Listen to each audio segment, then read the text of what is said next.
Hello dear students. Today we are going to start our topic units and dimensions. तो इस topic में हम लोग यूनिट्स और डायमेंशंस के बारे में पढ़ेंगे. यूनिट्स और डायमेंशंस किन की होती हैं? फिजिकल क्वांटिटीज़ की होती हैं. तो सबसे पहले हम लोग देखते हैं कि फिजिकल क्वांटिटी क्या होती है.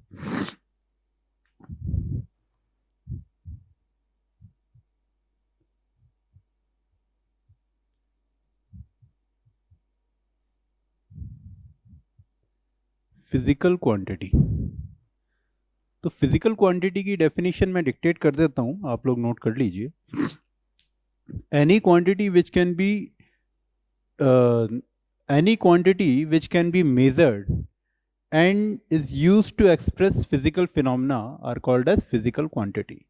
So कोई भी ऐसी क्वांटिटी जिसको कि हम लोग मेजर कर सकते हैं और जिसका यूज किसी फिजिकल फिनोमेना को एक्सप्रेस करने के लिए होता है, उस क्वांटिटी को हम लोग क्या बोलेंगे? Physical quantity, right. तो इसमें दो चीजें हैं. एक तो ये this is used to express, it has to be measured. ये सबसे पहले इसको मेजर किया जाना चाहिए. और दूसरी चीज है, ये फिजिकल फिनोमेना को एक्सप्रेस कर सकते हैं.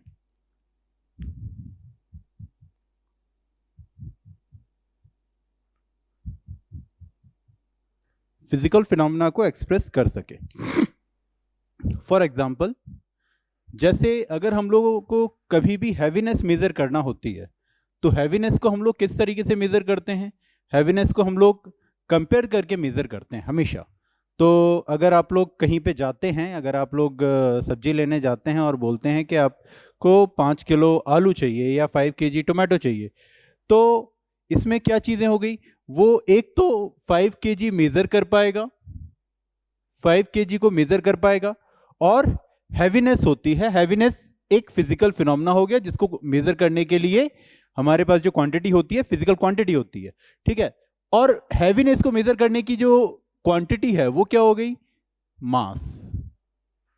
सो जो फिजिकल क्वांटिटी हुई वो कौन सी क्वांटिटी हो गई है यहां पे? मास. हम लोग 5 केजी आलू को या 5 केजी टोमेटो को अगर मेजर कर रहे हैं तो हम लोग उसका क्या चीज मेजर कर रहे हैं?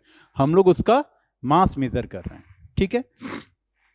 उसी तरीके से जैसे अगर हम लोगों को ये मेजर करना है कि कौन सी चीज पास में है या कौन सी चीज दूर है, या दो पॉइंट्स के बीच में डिस्टेंस कितनी है, तो भी हम लोग उसको कंपैरेटिवली मेजर करते हैं, ठीक है. जैसे दो पॉइंट्स के बीच में डिस्टेंस, या फिर अगर हम लोग बोले जयपुर से दिल्ली की डिस्टेंस कुछ लेट अस से 300 किलोमीटर, तो अगर 300 किलोमीटर है जयपुर से दिल्ली की डिस्टेंस, तो हम लोग उसको किस तरीके से मेजर कर रहे हैं? हम लोग लेंथ को मेजर कर रहे हैं. जयपुर के एक पॉइंट से दिल्ली के एक पॉइंट तक के बीच की लेंथ को हम लोग मेजर कर रहे हैं. That is also a physical quantity, ठीक है. अगर हमें किसी चीज का वॉल्यूम मेजर करना है, फॉर एग्जाम्पल हम लोग दूध लेने जाते हैं या पानी को मेजर करते हैं या पेट्रोल को मेजर करते हैं, तो हम लोग किस तरीके से मेजर करते हैं? आप लोगों ने देखा होगा कि जब भी आप पेट्रोल पंप पे मेजर करते हैं या दूध लेने जाते हैं, तो भी उनके पास एक मेजरिंग चीज होती है जिसमें वो क्या मेजर करता है? वॉल्यूम मेजर करता है. That is also a physical quantity, क्योंकि वो उस चीज का वॉल्यूम मेजर कर रहा है, ठीक है. So these are basically physical quantities. कुछ क्वांटिटीज ऐसी होती हैं, तो आप लोग बोलेंगे कि दुनिया में सारी क्वांटिटीज तो फिजिकल क्वांटिटीज होती हैं, ठीक है. नहीं, लेकिन ये सही नहीं है. दुनिया में सारी क्वांटिटीज फिजिकल क्वांटिटीज नहीं होती हैं. जैसे for example, how much happy you are. Happiness is measure. Happiness is a phenomena, right. It may be a physical phenomena, it may not be a physical phenomena, but it cannot be measured, like, right. Similarly, love is not a physical quantity, right. So this is about physical quantity.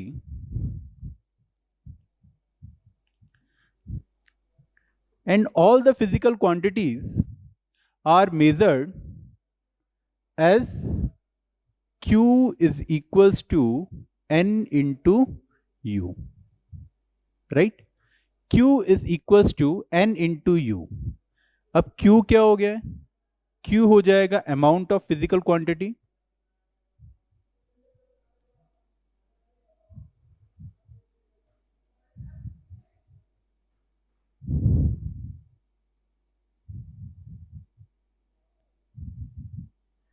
n क्या हो गया है, n is numerical value,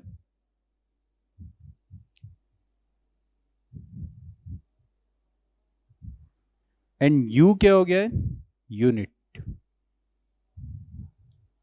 right.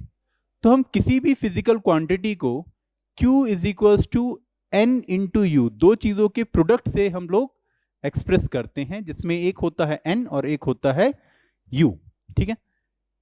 For example, जैसे अगर आप लोग किसी भी चीज का मास अगर आप मेजर करना चाहते हैं, या अगर आप कभी भी सब्जी वाले के पास जाते हैं, तो आप हमेशा इसी तरीके से मेजर करते हैं कि उसने दिया है आपको 5 kg, राइट, जिसमें 5 क्या हो गया है, 5 इज द न्यूमेरिकल वैल्यू, और kg क्या हो गया है, दिस इज यूनिट, ठीक है।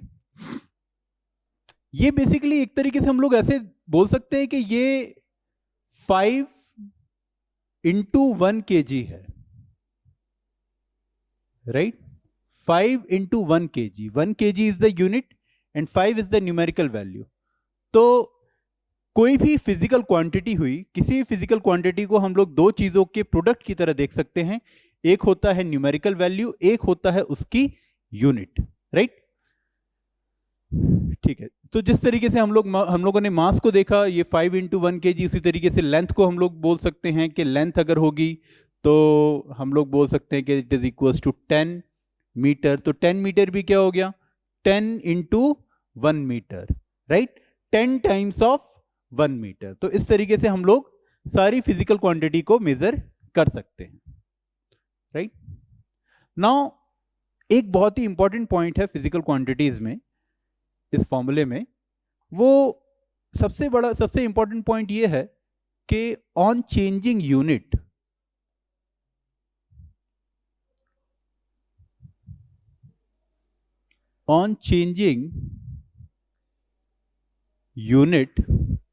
amount of physical quantity will not change.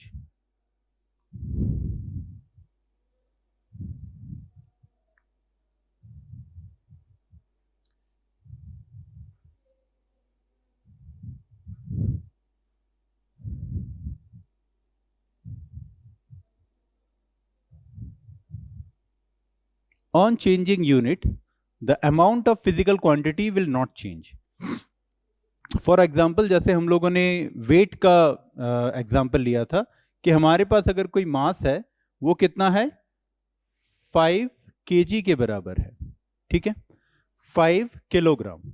अब अगर मैंने, या हम सब्जी लेने जाते हैं और हमारे पास मिला है, हम लोग 5 किलो आलू लेके आए हैं, तो हमारे पास 5 किलो आलू हमें पता है कि इतने होंगे।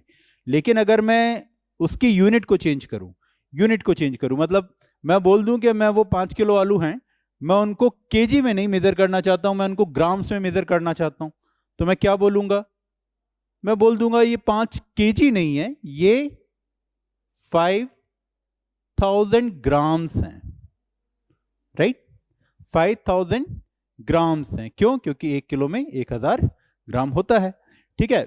तो हमने यहां पे क्या किया है, यहां पे हमारी यूनिट क्या है, किलोग्राम है, यहां पे यूनिट क्या है, ग्राम है। अगर हमने यूनिट को चेंज किया है तो हमारी न्यूमेरिकल वैल्यू चेंज हो गई है, लेकिन जो आलू लेके आए थे हम लोग, क्या उन आलूओं में अंतर आया है? नहीं, उन आलूओं में कोई अंतर नहीं आया। दैट मीन्स जो अमाउंट ऑफ फिजिकल क्वांटिटी है that will remain same on changing units, right. Now इसी में एक और पॉइंट होता है, तो अगर ये है कि on changing unit amount of physical quantity will not change, तो for a fixed amount of physical quantity, अगर हमारे पास Q की वैल्यू कांस्टेंट है, अगर Q की वैल्यू कांस्टेंट है, तो हम लोग क्या बोल सकते हैं, N into you will remain constant, right, N into you will remain constant, right. At the same time अगर N into you will remain constant होगा तो N1 U1 will be equals to N2 U2 हो जाएगा, ये वाला formula हम लोग किस चीज में यूज कर सकते हैं? ये वाला फॉर्मूला हम लोग यूज कर सकते हैं यूनिट कन्वर्जन में।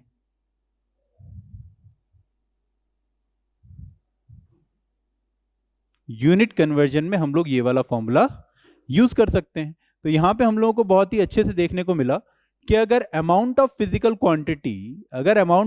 क्वांटिटी कांस्टेंट होती है तो n इंटू यू की वैल्यू कांस्टेंट होगी और n1u1 will be equals to n2u2 हो जाएगा।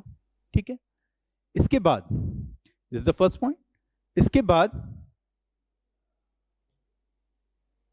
जो यूनिट होगी that will be inversely proportional to n। यहां पे आप लोग देख सकते हैं कि n इंटू यू की वैल्यू अगर कांस्टेंट होगी तो u की जो वैल्यू आएगी वो क्या होगी, 1/n के बराबर हो जाएगा।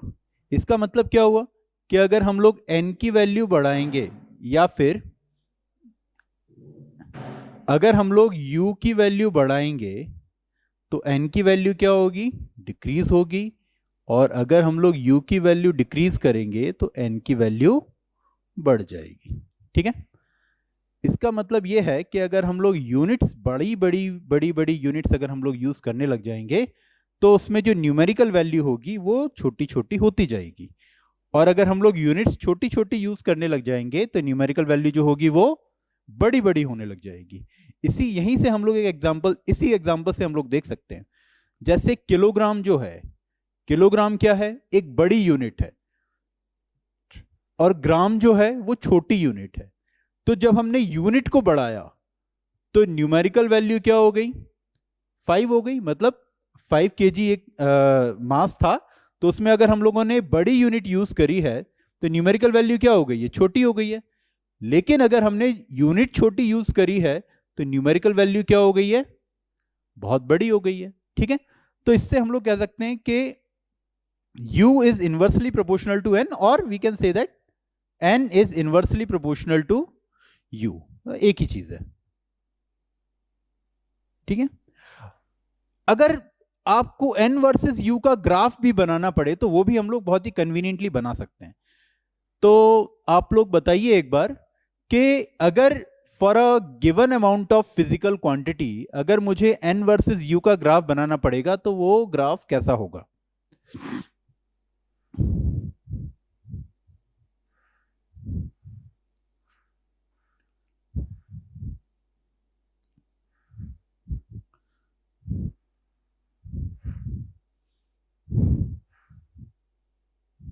ठीक है, तो हम लोगों ने देख लिया है कि अगर Q की वैल्यू कांस्टेंट होगी तो N इंटू यू जो होगा वो क्या होगा, कांस्टेंट होगा। तो दैट मीन्स ये ग्राफ कैसा होगा, x y equals to constant, इस चीज का ग्राफ होगा। ठीक है, ये ग्राफ आप लोग बहुत ही क्लियरली देख के बोल सकते हैं, या आप लोग मैथमेटिकल टूल्स में पढ़ेंगे भी कि ये वाला जो ग्राफ होता है, ये वाला ग्राफ होता है रेक्टेंगुलर हाइपरबोला का। किसका होता है, रेक्टेंगुलर हाइपरबोला।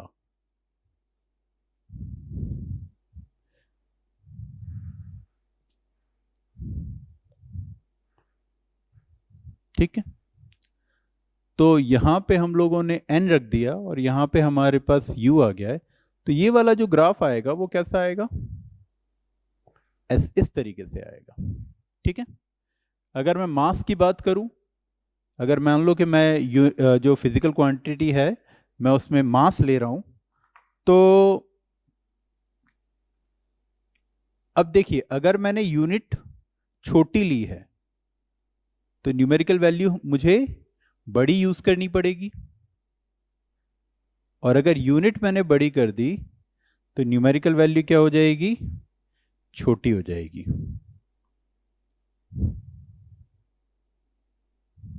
ठीक है, फॉर एग्जाम्पल अगर मान लीजिए कि मैंने यूनिट छोटी ली है, जैसे कि मैंने यूनिट ले ली है ग्राम्स, तो अगर मैंने यहां पे यूनिट में ग्राम्स लिखा हुआ है तो यहां पे न्यूमेरिकल वैल्यू कितनी आ रही है, यहां पे न्यूमेरिकल वैल्यू फॉर एग्जांपल हमारे पास जो 5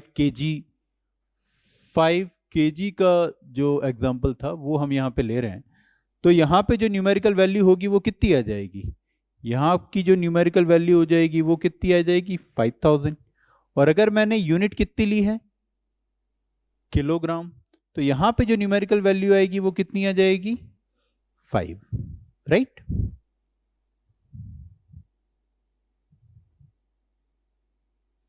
राइट, तो यहां पे हम लोग क्लियरली देख सकते हैं कि U is inversely proportional to N, right.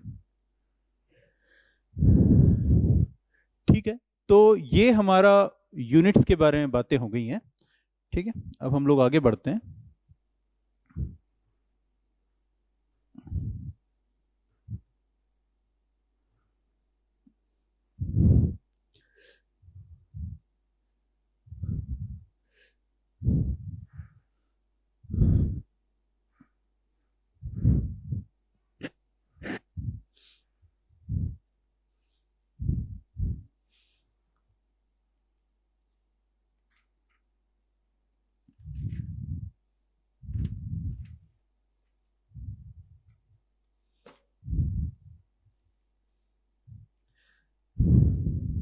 Now we can discuss about types of physical quantities. So what are the types of physical quantity that we know?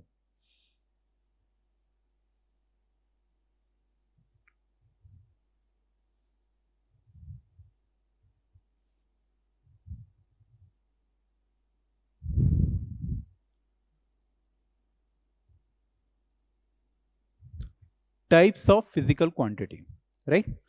सो मोटे मोटे तौर पे हम लोग फिजिकल क्वांटिटी के 3 टाइप्स बोल सकते हैं। ठीक है, so basically there are 3 types. मोटे तौर पे हम लोग बोल सकते हैं कि there are 3 types of physical quantities. पहला टाइप हो जाता है यहां पे रेशियोज, दूसरा टाइप हो जाता है यहां पे स्केलर्स, और तीसरा टाइप हो जाता है यहां पे वेक्टर्स। ठीक है, अब इसमें भी तो जहां तक हम लोगों की नॉलेज है उस नॉलेज के हिसाब से हम लोग ये बोल सकते हैं कि देयर आर जो फिजिकल क्वांटिटीज को हम लोग मेनली 3 कैटेगरीज में डिवाइड कर सकते हैं। एक होता है रेशियोज, एक होता है स्केलर क्वांटिटी, और एक होता है वेक्टर क्वांटिटी। मैं तीनों का एग्जांपल लेके बताऊंगा आप लोगों को। इनकी डेफिनेशन इतना ज़्यादा कुछ खास इंपॉर्टेंट नहीं है, लेकिन रेशियोज हम लोग जानते हैं। रेशियोज में क्या होता है, हमेशा न्यूमेरिकल वैल्यू होती है। ठीक है, so they have only numerical value.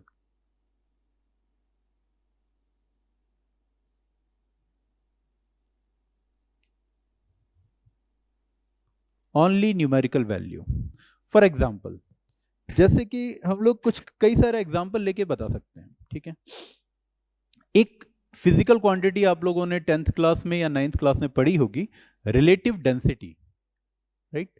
Relative density, relative density क्या होती है? डेंसिटी ऑफ एनी सब्जेक्ट और density of any object divided by density of water, right. Density of any object और any liquid divided by density of water. अब इसका जो ratio निकल के आता है वो हमेशा एक न्यूमेरिकल वैल्यू होगा।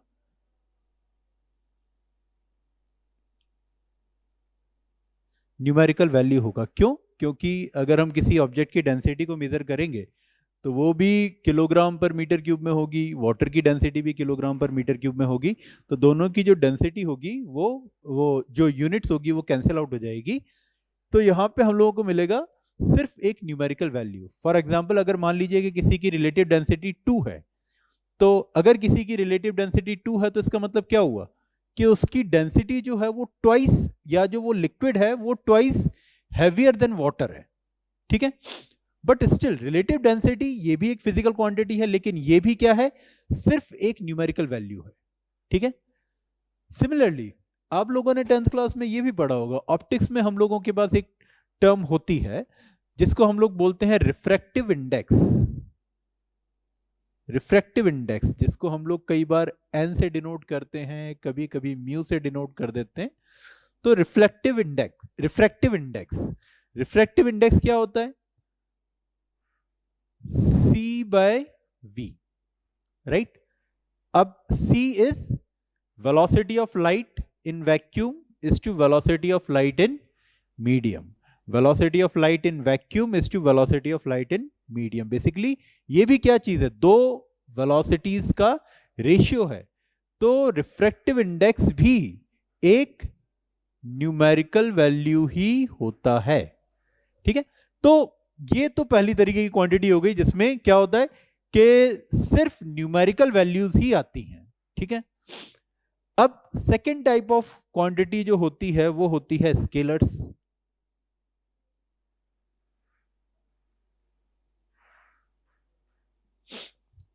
स्केलर्स क्वांटिटी में जैसे इसके पास जो होता है only numerical value, that means सिर्फ n हुआ इनके पास। ठीक है, second type of physical quantity क्या होती है, स्केलर्स होती है। स्केलर्स के पास क्या होता है, पूरी फिजिकल क्वांटिटी का अमाउंट होता है, दैट मींस इसके पास n भी होता है और u भी होता है, तो q is equals to n into U यहां पे वैलिड होता है।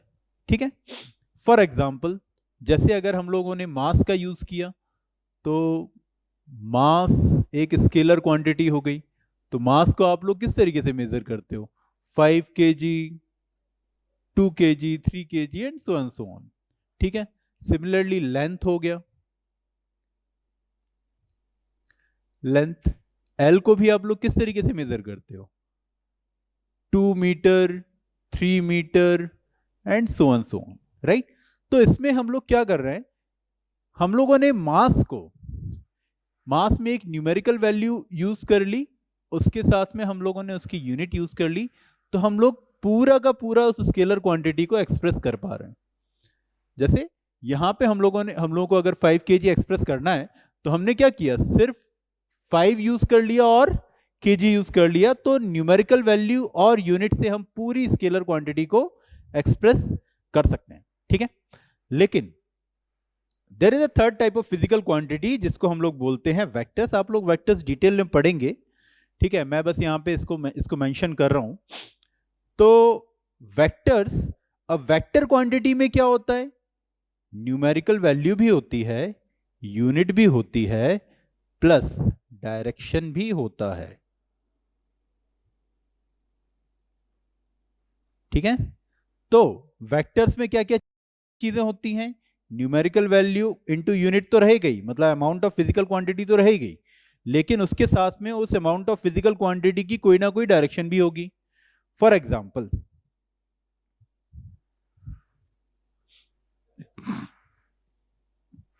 जैसे हम लोग एक एग्जांपल लेते हैं कि एक आदमी 5 मीटर चला। ठीक है, तो अगर यहां पे ये आदमी है, ये 5 मीटर चला, अब 5 मीटर कहां चल सकता है, यहां भी चल सकता है, यहां भी चल सकता है, यहां भी चल सकता है, कहीं पर भी जा सकता है। ठीक है, तो इसमें ये वाली लेंथ भी 5 मीटर है, ये वाली लेंथ भी 5 मीटर है, ये वाली लेंथ भी 5 मीटर है, लेकिन अगर मैंने यहां पे अगर एक डायरेक्शन स्पेसिफाई कर दी कि ये आदमी इस डायरेक्शन में 5 मीटर चला।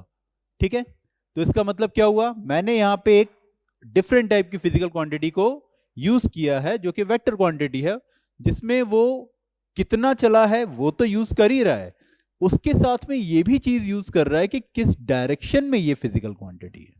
ठीक है, सिमिलरली अगर आपने ये बोला कि एक ऑब्जेक्ट के ऊपर 5 न्यूटन फोर्स लगा, तो एक ऑब्जेक्ट के ऊपर अगर 5 न्यूटन फोर्स लगा तो चारों तरफ से लग सकता है, इधर भी लग सकता है, इधर भी, कहीं से भी लग सकता है, लेकिन मुझे पूरा का पूरा मेंशन करना पड़ेगा कि एक ऑब्जेक्ट के ऊपर 5 न्यूटन फोर्स लगा टुवर्ड्स ईस्ट। अगर मैं इस राइट हैंड साइड की डायरेक्शन को ईस्ट मानूं तो मैं क्या बोलूंगा कि हाँ, इस ऑब्जेक्ट के ऊपर 5 न्यूटन फोर्स लगा है टुवर्ड्स ईस्ट। अब मैंने इस पूरे फोर्स को एक्सप्रेस कर दिया, तो this quantity is called as vector quantity. ये आप चीज स्केलर्स वेक्टर्स ये दोनों आप लोग एकदम डिटेल्स में पढ़ेंगे। ठीक है, अब इंटरेस्टिंग चीज देखते हैं हम लोग ratio scalars and vectors quantity में। रेशियो क्वांटिटी में एडिशन सब्ट्रैक्शन नहीं होता। ठीक है, सबसे इंटरेस्टिंग चीज यही है कि अगर कोई फिजिकल क्वांटिटी ऐसी है जो कि रेशियो से एक्सप्रेस हो रही है, तो उसमें क्या होता है, एडिशन सब्ट्रैक्शन नहीं होता। मतलब अगर आपके पास दो तरीके के ग्लास हैं, या ग्लास है और वाटर है, ठीक है, ग्लास का रिफ्रैक्टिव इंडेक्स 3/2 है और वाटर का रिफ्रैक्टिव इंडेक्स 4/3 है। ग्लास को चूरा कर करके आपने पानी में डाल दिया, तो ऐसा नहीं है कि 3/2 प्लस 4/3 हो जाएगा, ऐसा नहीं होगा, ठीक है। तो यहां पे जो रेशियोज हैं, दे डू नॉट ओबे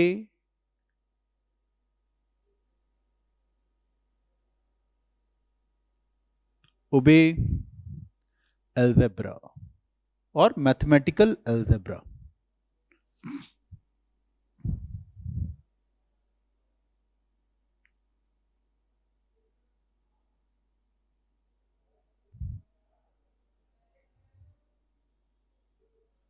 तो जनरल मैथमेटिकल अलजेब्रा ये ओबे नहीं करते हैं, ठीक है।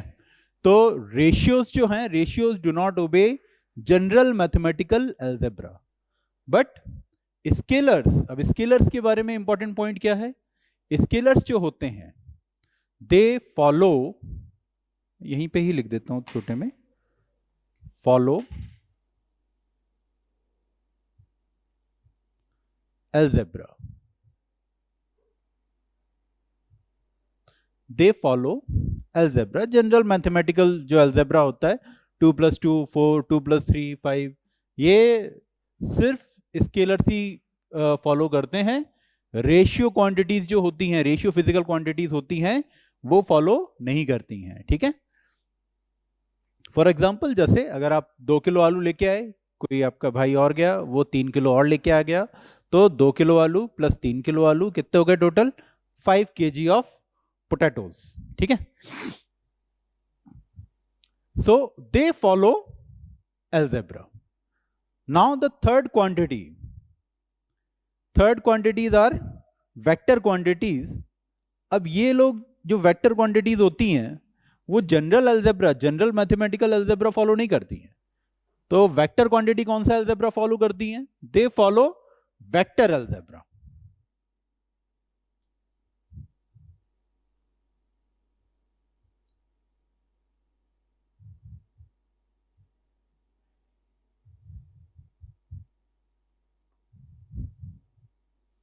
दे फॉलो वेक्टर अलजेब्रा, ठीक है।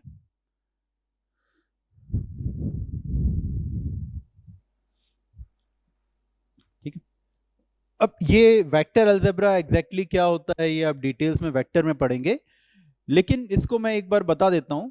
मतलब एक आदमी अगर यहां से यहां पे चला, मान लीजिए कि ये 5 मीटर हो गई, अब अगर ये 5 मीटर राइट की तरफ चला और फिर 2 मीटर लेफ्ट की तरफ चलता है, ठीक है, तो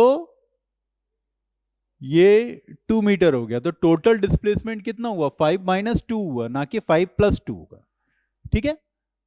एट द सेम टाइम अगर ये 3 मीटर इधर चला और 4 मीटर इधर चला, ठीक है, तो टोटल डिस्प्लेसमेंट इसका कितना होगा, 3 + 4 7 नहीं होगा, जबकि इसका कितना होगा, राइट हैंड वो इसको हम लोग किससे निकालेंगे, पाइथागोरस थ्योरम से निकालना पड़ेगा इसको, या ट्रायंगल ऑफ वेक्टर एडिशन का यूज करके निकालना पड़ेगा।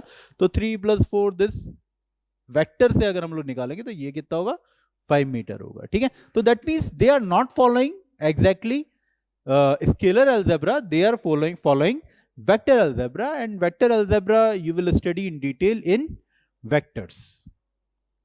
Now we will try to understand in what way we have categorized scalar physical quantities. अभी हम लोग देखते हैं कि अभी हम लोगों ने देखा कि 3 तरह से फिजिकल क्वांटिटीज को मोटे मोटे तौर पे हम लोग क्लासिफाई कर सकते हैं। एक रेशियो था, एक स्केलर था, एक वेक्टर था, ठीक है। अब हम लोग देखते हैं कि रेशियो जो फिजिकल क्वांटिटी है, या sorry not ratio, scalar physical quantity है, स्केलर फिजिकल क्वांटिटीज को हम लोग मोटे तौर पे किस तरीके से डिवाइड किया गया है हमारे साइंटिफिक कम्युनिटी ने, ठीक है। तो अब हम लोगों के पास जो फिजिकल क्वांटिटीज को जो डिवाइड किया गया है, वो हम लोग कई तरीके से किया गया है। जैसे अगर मैं बोलूं कि एक कोई फिजिकल क्वांटिटी मैं ले लूं, उसकी यूनिट्स के बारे में बात करते हैं। अगर मैं फिजिकल क्वांटिटी लूं और उसकी यूनिट्स लूं, ठीक है। फॉर एग्जांपल अगर मैं लेंथ की बात करता हूं, ठीक है, तो लेंथ को मैंने कैसे मेजर कर लिया, 5 मीटर से, ठीक है। लेकिन अगर मैंने एरिया लिया, ठीक है, तो एरिया को मैंने किस तरीके से मेजर किया, सपोज कीजिए कि ये एक 2 मीटर की लेंथ है और ये वाली लेंथ कितनी हो गई है, 1 मीटर की है, तो टोटल एरिया कितना हो गया, 2 metre into 1 metre, that is 2 metre square. तो ये क्या हो गया, एरिया हो गया। और यहां पे अगर हम लोगों ने लेंथ मेजर करी है तो लेंथ कितनी थी, ये 5 मीटर है। अब बेसिकली लेंथ में और एरिया वाली जो क्वांटिटी है, इन दोनों में मेजर तौर पे अंतर क्या है, मुख्य तौर पे इसमें अंतर क्या है, ठीक है। अब यहां पे एक चीज हम लोग देख सकते हैं कि यहां पे था हमारे पास एरिया और यहां पे था हमारे पास लेंथ। लेंथ से भी एरिया निकाल सकते हैं और एरिया से भी लेंथ निकाल सकते हैं, ठीक है। ये ध्यान से आप सुनिएगा कि अगर आपके पास ये वाली लेंथ है और ये वाली लेंथ है, तो हम लोग बहुत ही कंफर्टेबली एरिया निकाल सकते हैं, है ना। तो एट द सेम टाइम अगर आपके पास कहीं इस तरीके से लिखा हुआ है कि मीटर स्क्वायर है, तो मीटर स्क्वायर का अगर आप रूट कर लोगे तो वो मीटर आ जाएगा, ठीक है। तो मतलब क्या है, एरिया भी इंटर कन्वर्टेबल है टू लेंथ और लेंथ भी कन्वर्टेबल है इनटू एरिया, ठीक है ना। मतलब ये हुआ कि हम लोग लेंथ से एरिया को डिराइव कर सकते हैं और एरिया से लेंथ को डिराइव कर सकते हैं, ठीक है। तो एक तरीके से दो नाम हमारे पास निकल के आ रहे हैं यहां पे। एक तो डिराइव्ड कुछ चीजें हैं कि डिराइव किया जा सके, और एक जो पहले से है फंडामेंटल। तो हम लोग क्या बोलेंगे कि हम लोग जो स्केलर फिजिकल क्वांटिटीज हैं उनको हम लोग दो तरीके से कैटेगराइज कर देते हैं। पहली कैटेगरी तो हो गई है हमारे पास फंडामेंटल,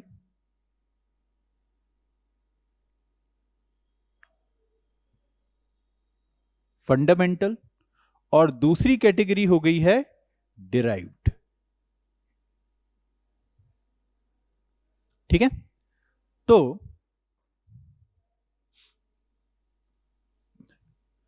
यहां पे हम लोग फिजिकल क्वांटिटी की भी दो कैटेगरी हम लोगों ने बोल दी है।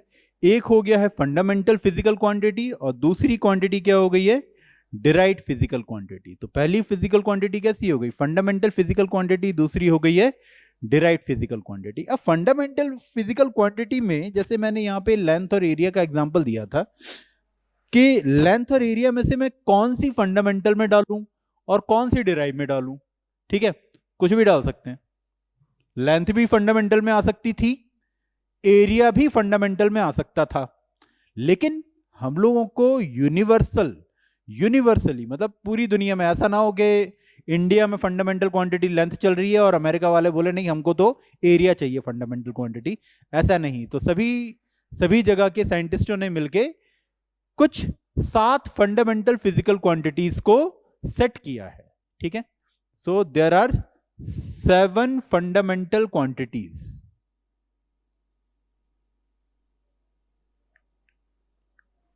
फंडामेंटल फिजिकल क्वांटिटीज,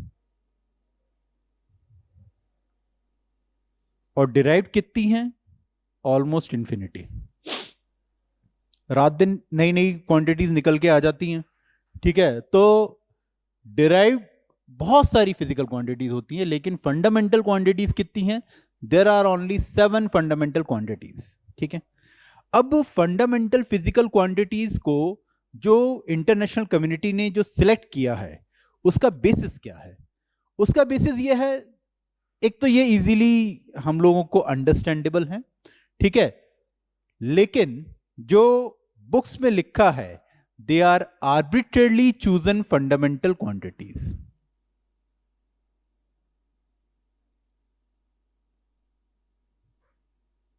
आर्बिट्रेरली तो एक रैंडमनेस है इनकी सिलेक्शन में, और we can say that they are randomly chosen quantities, ठीक है, एक रैंडमनेस है इनके सिलेक्शन में। क्यों? जैसे मैंने आपको एग्जांपल दिया था कि लेंथ भी थी हमारे पास एक क्वांटिटी और एक एरिया भी थी एक क्वांटिटी, तो इन दोनों में से किसको चूज किया? उन्होंने कहा कि हम लेंथ को चूज कर लेते हैं। लेंथ को चूज किया इन लोगों ने फंडामेंटल। क्या रीजन था? कोई रीजन नहीं है, ठीक है, कोई रीजन नहीं है। इसका मैं बहुत अच्छा एग्जांपल देता हूं आपको, ठीक है, कि जैसे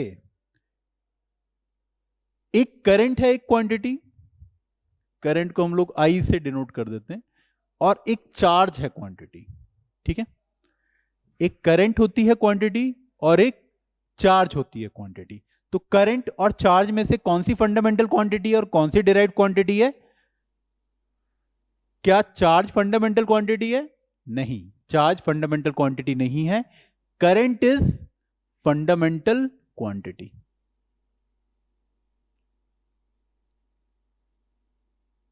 Current is fundamental quantity. Current is more fundamental. Current is fundamental quantity, while charge is a derived quantity. This is a derived quantity. लेकिन आप लोग हाँ लिखते हो, चार्ज का जो फॉर्मूला लिखते हो वो कैसे लिखते हो? 10th में आप लोगों ने सीखा होगा Q/T। लेकिन स्टिल करंट एक फंडामेंटल क्वांटिटी है और चार्ज एक डिराइव्ड क्वांटिटी है। इसलिए चार्ज की जो यूनिट बनती है वो एम्पियर इंटू टाइम बनती है। ये भी हम लोग आगे आके देखेंगे, ठीक है।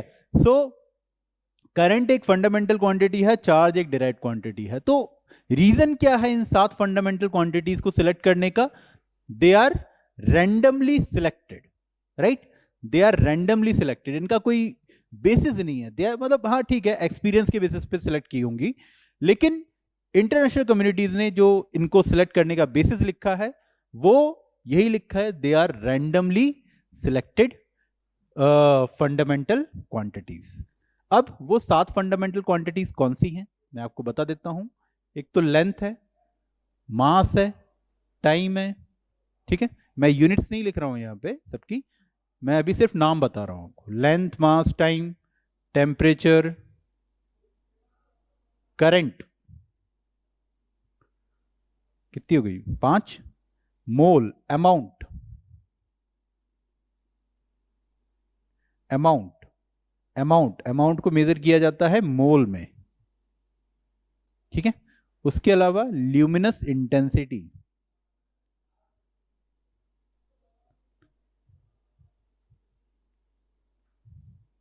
ल्यूमिनस इंटेंसिटी, ठीक है। So these are 7 fundamental quantities. और इन 7 फंडामेंटल क्वांटिटीज में 3 फंडामेंटल क्वांटिटी बड़ी इंपॉर्टेंट है। कौन कौन सी? Length, mass and time. Length, mass और टाइम, ये तीनों फिजिकल क्वांटिटीज बड़ी इंपॉर्टेंट है, बड़ी इंटरेस्टिंग भी है। आप लोग मैकेनिक्स पढ़ोगे तो पूरी मैकेनिक्स, पूरी की पूरी मैकेनिक्स में सिर्फ इन 3 क्वांटिटीज का यूज होगा। जब थर्मो पढ़ेंगे तब टेम्परेचर भी आ जाएगा, ठीक है, मोल भी आ जाएगा। जब लाइट पढ़ेंगे तो ल्यूमिनस इंटेंसिटी भी आ जाएगी। जब करंट वगैरह पढ़ेंगे या चार्ज वगैरह पढ़ेंगे, इलेक्ट्रोस्टैटिक्स पढ़ेंगे, तब करंट आएगा। लेकिन पूरी की पूरी मैकेनिक्स में अप टू रोटेशन सिर्फ इन 3 फिजिकल क्वांटिटीज, इन 3 फंडामेंटल फिजिकल क्वांटिटीज का यूज होने वाला है। So these 3 quantities are used in mechanics, right, ठीक।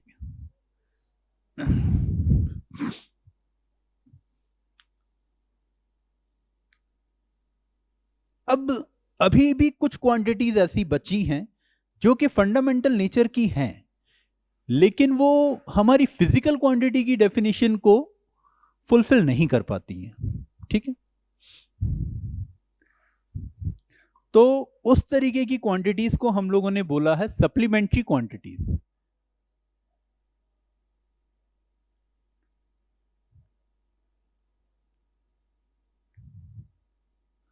सप्लीमेंट्री क्वांटिटीज, ये सिर्फ 2 तरीके की होती हैं, ये सिर्फ 2 टाइप्स की होती हैं, ठीक है। अब इनको हम लोगों ने सप्लीमेंट्री क्यों बोला है? इनको सप्लीमेंट्री बोलने का एक बहुत बड़ा कारण है। उसका वो कारण ये है कि अभी तक जो हम लोगों ने क्वांटिटी पढ़ी है वो सारी की सारी स्केलर टाइप की क्वांटिटी थी, ठीक है। लेकिन सप्लीमेंट्री जो क्वांटिटीज हैं ये रेशियोज हैं, दे आर रेशियोज, है ना, रेशियोज में। लेकिन सप्लीमेंट्री क्वांटिटी की हम लोग यूनिट्स भी देंगे, but still they are ratios, ठीक। सबसे पहला एग्जांपल हम लोग देखते हैं, जो सप्लीमेंट्री क्वांटिटी का जो सबसे पहली जो क्वांटिटी है वो है plane angle.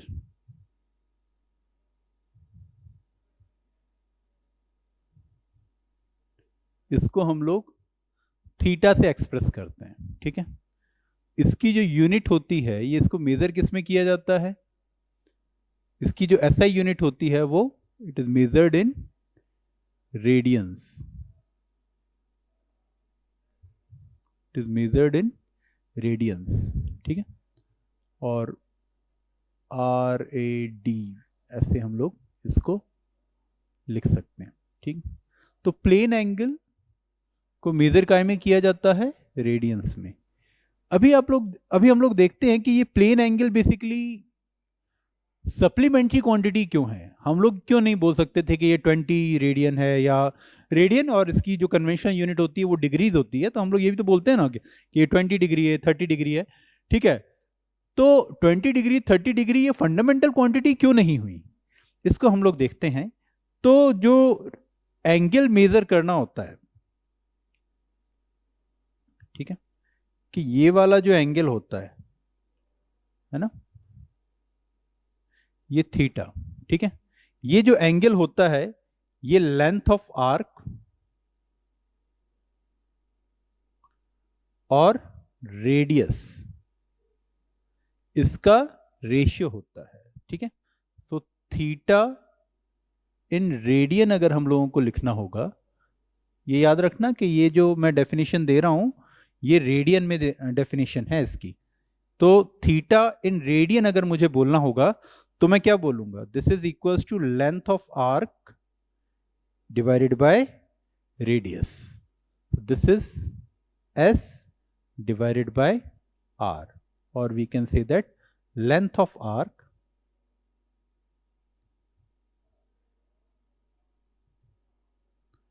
divided by radius,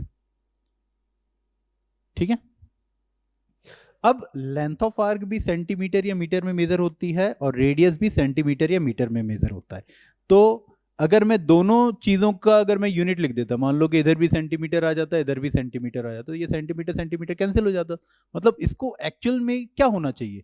actual में तो इसकी यूनिट ही नहीं होना चाहिए, है ना। मतलब स्केलर क्वांटिटी के हिसाब से देखा जाए तो इसकी क्या होना चाहिए? सेंटीमीटर सेंटीमीटर कैंसिल हो गए, तो इसकी यूनिट नहीं होना चाहिए। लेकिन ये एक certain type of physical quantity को एक्सप्रेस करता है, ठीक है। हमें पता है कि ये एंगल क्या मेजर करता है कि दो लाइनों के बीच में कितना स्प्रेड है, ठीक है। तो इसलिए इसकी यूनिट बनाना भी जरूरी था, तो इसकी यूनिट क्या हो गई? रेडियन। लेकिन ये स्केलर क्वांटिटी की डेफिनेशन को फुलफिल नहीं कर पाता है, that's why we are saying that they are supplementary quantities. और ये जो प्लेन एंगल होता है, प्लेन एंगल क्या हो गई? सप्लीमेंट्री क्वांटिटीज हो गई। और रेडियन क्या हो गया? Radian is the SI unit of supplementary quantity, that is plane angle, ठीक है।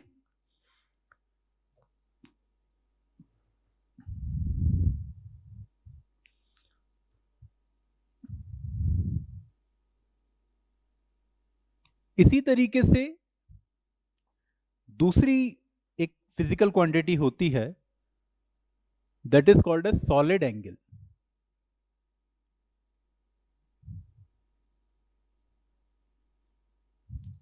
सॉलिड एंगल, ठीक है। सॉलिड एंगल को हम लोग ओमेगा से डिनोट करते हैं। इसको ऐसे भी लिख दो ओमेगा, और आपको मन हो तो ओमेगा ऐसे भी लिख दो, ठीक है। और इसको मेजर काय में किया जाता है? इसको मेजर किया जाता है इन स्टेरेडियन,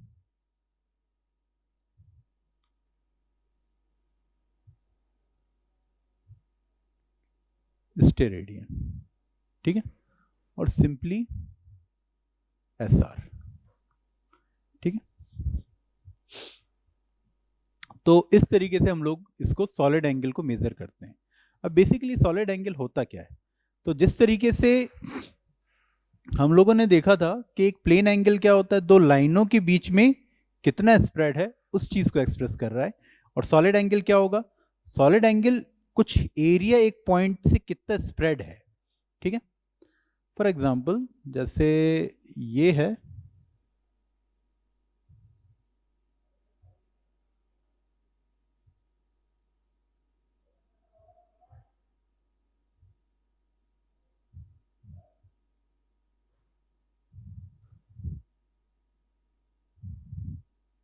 ये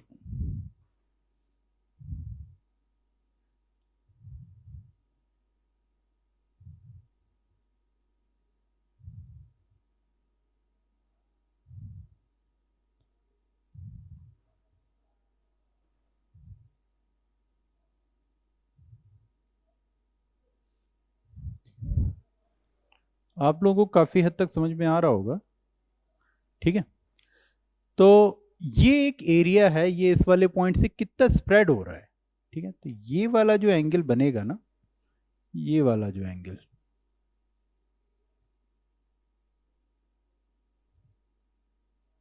ये वाला जो एंगल बनेगा, इस एंगल को हम लोग क्या बोलेंगे, सॉलिड एंगल, ठीक है, सॉलिड एंगल बोलेंगे, ठीक। अब सॉलिड एंगल को मेजर करते हैं हम लोग स्टेरेडियन में, लेकिन बेसिकली ये सॉलिड एंगल कितना होता है हम लोगों को ये देखना होगा, ठीक है। तो अगर ये एक सर्कल का पार्ट होता, या सॉरी सर्कल का नहीं, ये एक स्फीयर का पार्ट होता, अगर ये एक स्फीयर का पार्ट होता,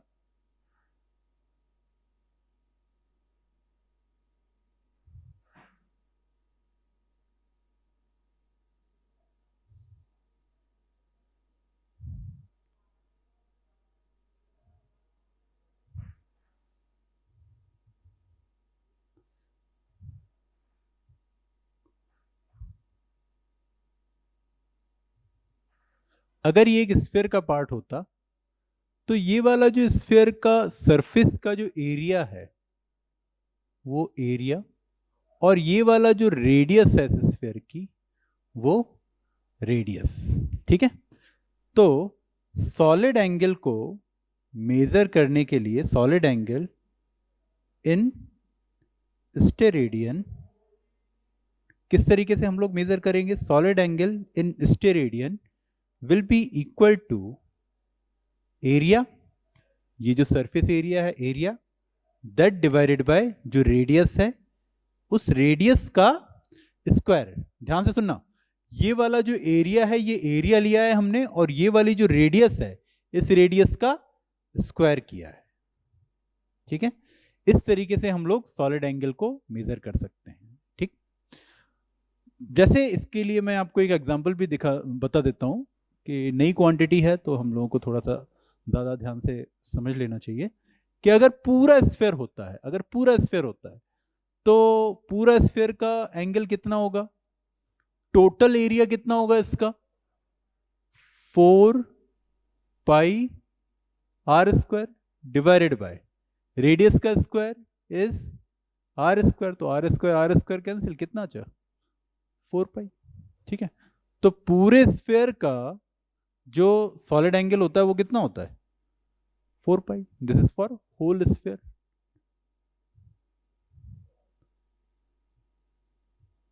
ठीक है। अगर इस स्फीयर को मैं आधा कर दूं, ठीक है, अगर मैंने इस स्फीयर को आधा कर दिया तो हाफ स्फीयर का कितना होगा,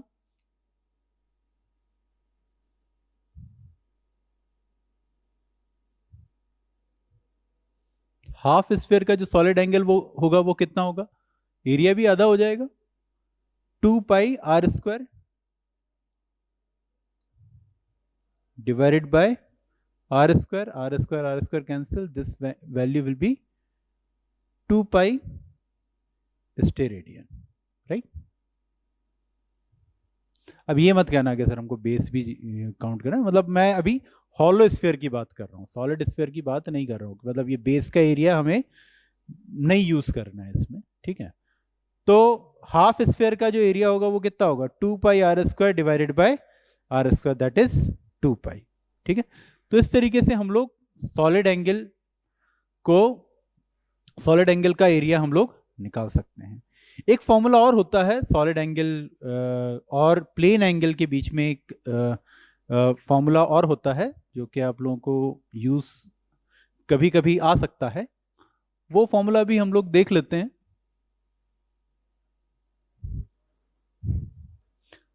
लेकिन वो वाला फॉर्मूला हम लोग मैक्सिमम कॉनिकल फॉर्म में ही यूज करते हैं। तो ये हो गया है हमारे पास theta, theta is the half angle. लेकिन ये वाला जो कोन है, इस कोन का जो सॉलिड एंगल बनेगा, वो सॉलिड एंगल क्या होगा, वो ये पूरा होगा। ठीक है, ये वाला जो एंगल होगा, this angle we will say that it is a solid angle. ठीक है, ये कोई सर्कल नहीं होता, ये सॉलिड एंगल है। तो इस सॉलिड एंगल में और इस प्लेन हाफ एंगल में जो रिलेशन होगा, ये इसको मैं बोल देता हूं, this is, we can say that this is omega. ठीक है, इसको मैं ओमेगा से डिनोट कर रहा हूं, है ना। तो ये वाला जो सॉलिड एंगल है और ये जो प्लेन एंगल है, इसके बीच में एक रिलेशन होता है कि ये वाला जो सॉलिड एंगल होगा, solid angle will be equals to 2 pi into 1 minus of cos theta. ठीक है, ये वाला जो थीटा होगा, ये थीटा क्या कहलाएगा, theta is the half angle, angle of cone. ये सिर्फ कोन में यूज होता है, तो आगे किसी किसी चैप्टर्स में ये वाला फिजिक्स में यूज होता है, अदरवाइज ये मैथ्स में नहीं है, हमारे सिलेबस से बाहर की चीज़ है। लेकिन हाँ, किसी किसी चैप्टर्स में यूज होता है। आईआईटी में भी एक बार इसके ऊपर बेस्ड एक क्वेश्चन आ चुका है। So that's why it is better to remember this formula, right, कि जो सॉलिड एंगल और plane angle, plane half angle, cone के एक प्लेन हाफ एंगल के बीच में जो रिलेशन होगा वो क्या होगा, omega is equals to 2 pi 1 minus of cos theta. ठीक है,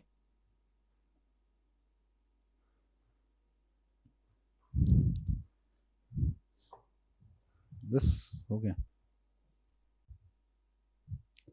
so these were fundamental quantities and supplementary quantities. अब हम लोग आते हैं हमारी डिराइव्ड क्वांटिटीज के ऊपर। ठीक है, सो डिराइव्ड क्वांटिटीज क्या होती है,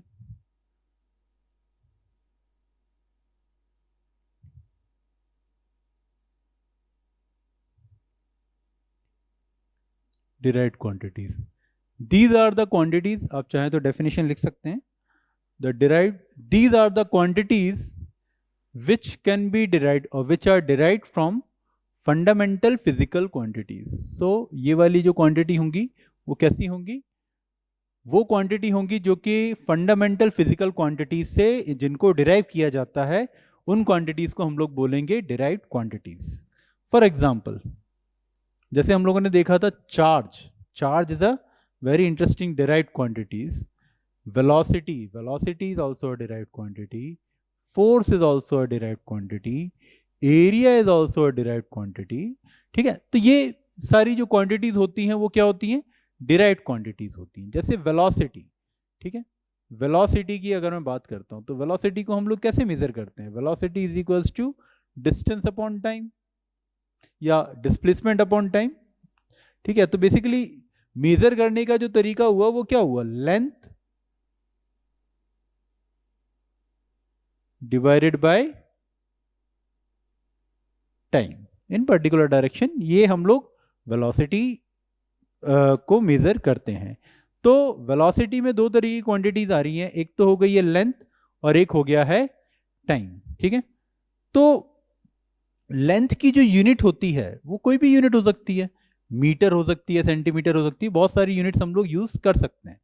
तो इसको हम लोग मीटर लिख सकते हैं, सेंटीमीटर लिख सकते हैं, किलोमीटर लिख सकते हैं, और खूब सारी यूनिट्स हम लोग यूज कर सकते हैं। ठीक है, और टाइम जो होगा वो हम लोग कैसे यूज कर सकते हैं, टाइम को हम लोग सेकंड लिख सकते हैं, मिनट लिख सकते हैं, और आवर्स लिख सकते हैं, और भी बहुत सारी चीजें यूज कर सकते हैं। ठीक है, तो जो वेलोसिटी जो क्वांटिटी हुई है वो क्या हुई, that is equals to length divided by time.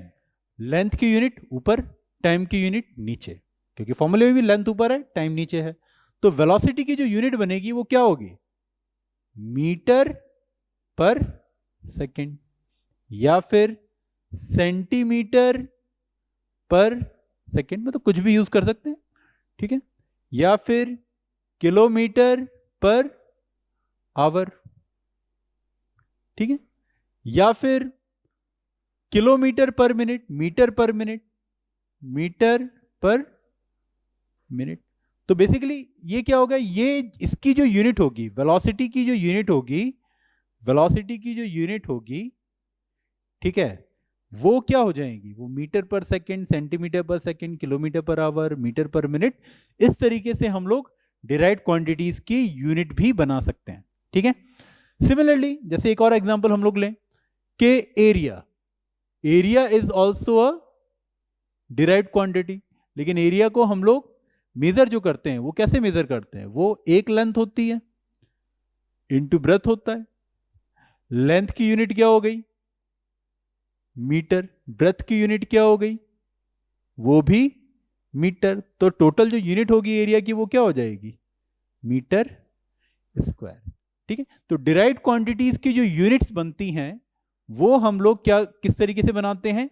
इनकी फंडामेंटल क्वांटिटीज की यूनिट से ही मिलके हम लोग डिराइव्ड क्वांटिटीज की यूनिट्स बनाते हैं, ठीक है।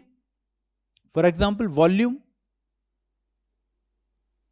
वॉल्यूम किसी भी चीज का, अगर मान लीजिए कि एक क्यूबॉइड का वॉल्यूम अगर मैं लूंगा तो वो क्या होता है? Length into breadth into height, लेकिन इसकी यूनिट भी मीटर, इसकी यूनिट भी मीटर, हाइट की यूनिट भी मीटर। तो वॉल्यूम की जो यूनिट होती है वो कितनी होती है?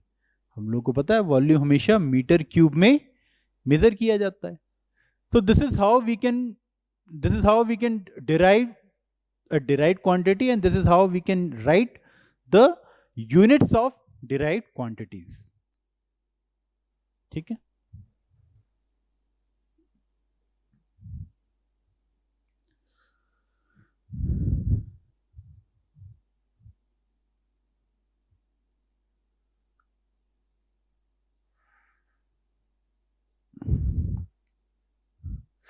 अभी हम लोग आते हैं यूनिट्स के बारे में ही एक और पॉइंट पे, that is called a system of units.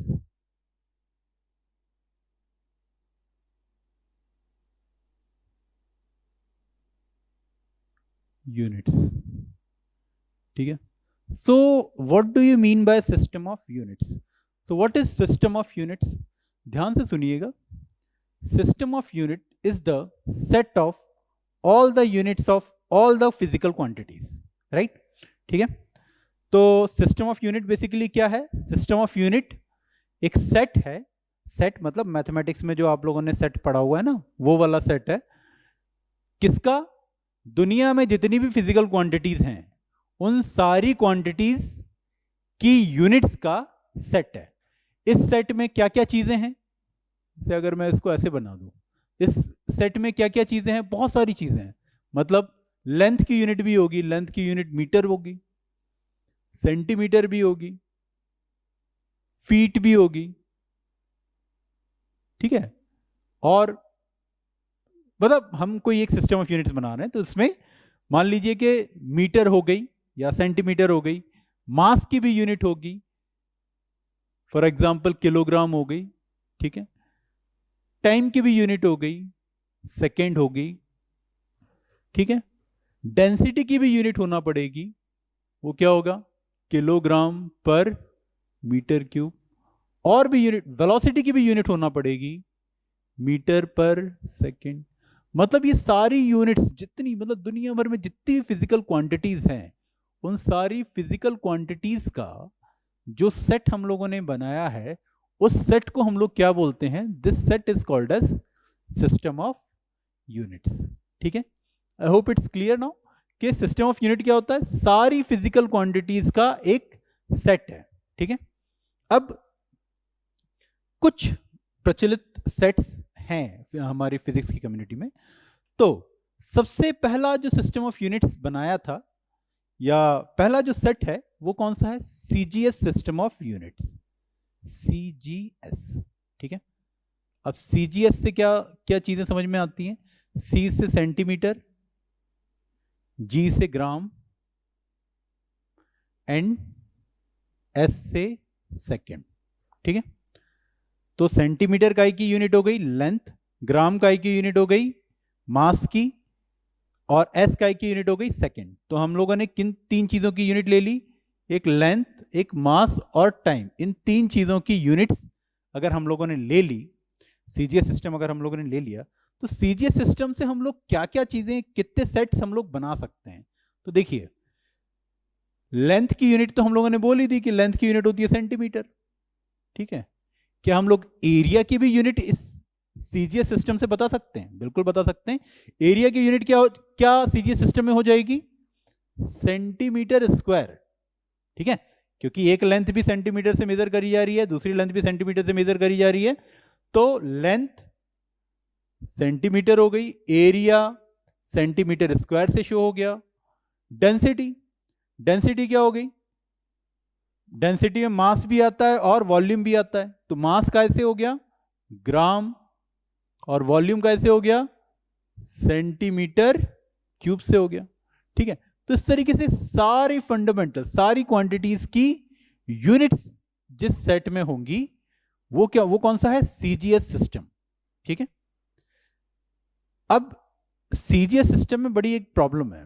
ठीक है, आप लोग थोड़ा सा सोच के बताइए कि इसमें प्रॉब्लम क्या है। इस सिस्टम में प्रॉब्लम यह है कि अगर आपको टेम्परेचर मेजर करना होगा, तो टेम्परेचर की तो कोई यूनिट ही नहीं है यहाँ पे, क्योंकि टेम्परेचर ना तो सेंटीमीटर में होता है, ना ग्राम में होता है, ना सेकंड में होता है, ना ही इनके किसी कॉम्बिनेशन में होता है। तो टेम्परेचर को मेजर करने के लिए आपको नई चीजें चाहिए पड़ेगी, मतलब टेम्परेचर आप लोग सीजीएस सिस्टम में मेजर नहीं कर सकते। करंट अगर मेजर करना होगा, करंट भी आप लोग मेजर नहीं कर सकते। चार्ज अगर मेजर करना होगा, चार्ज ही मेजर नहीं कर सकते। ठीक है, तो बहुत प्रॉब्लम है सीजीएस सिस्टम में। सिमिलरली एक और सिस्टम बना था, वो क्या था, MKS सिस्टम।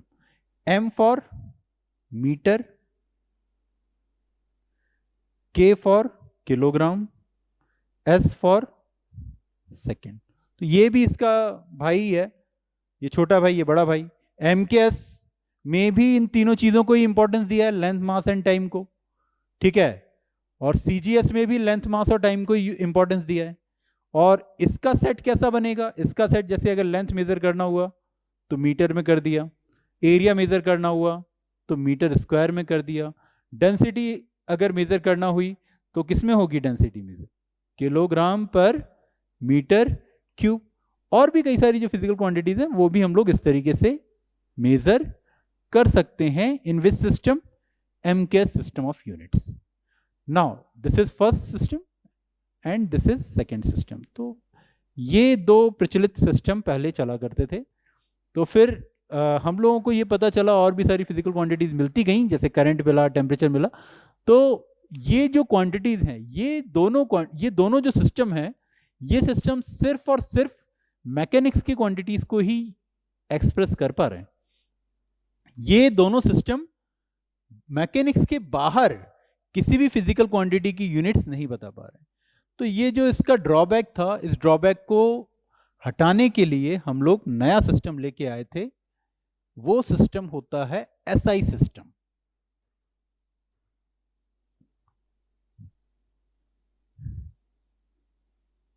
ठीक है, that system is called as SI system.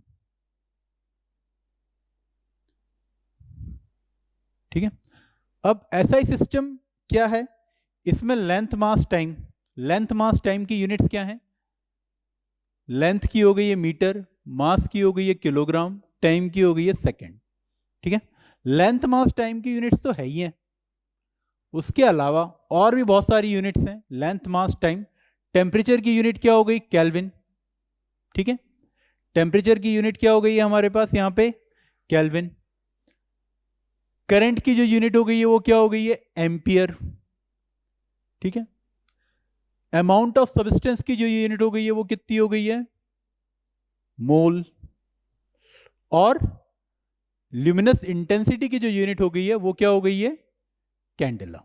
ठीक है, फुल फॉर्म आप किसी भी बुक में से देख सकते हैं, ठीक है। लेकिन क्या एसआई सिस्टम सिर्फ इन्हीं 7 फंडामेंटल क्वांटिटीज की यूनिट्स को कंसिस्ट करता है या सिर्फ इन्हीं 7 फंडामेंटल क्वांटिटीज का सेट है? नहीं, इसमें और भी जितनी डिराइव्ड क्वांटिटीज हैं, जितनी भी डिराइव्ड क्वांटिटीज है, उन सारी क्वांटिटीज की यूनिट्स लिखी हुई है इस सेट में, ठीक है।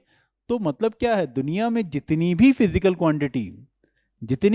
क्वांटिटी आप लोग सोच सकते हो या आप लोग बना सकते हो, उन सारी क्वांटिटीज की यूनिट्स का जो सेट होगा वो क्या कहेगा, उसको हम लोग क्या बोलेंगे, एसआई सिस्टम ऑफ यूनिट्स। अब कोई ये नई स्पेशल नई कोई फिजिकल क्वांटिटी हमें मिली नहीं, ठीक है, तो दैट्स व्हाई एसआई सिस्टम जो है वो अभी तक वैसा का वैसा चला आ रहा है। So this is called as SI system of units, और now this is the internationally accepted system, ठीक है। इसके अलावा भी कई सारे सिस्टम होते हैं, एफपीएस सिस्टम होता है, फुट पाउंड सेकेंड सिस्टम होता है जो ब्रिटिश में चलता है, लेकिन वो सारे सिस्टम हम लोग यूज नहीं करते। इंटरनेशनली जो सिस्टम चलता है वो सिस्टम कौन सा होगा, एसआई सिस्टम, ठीक है। चलिए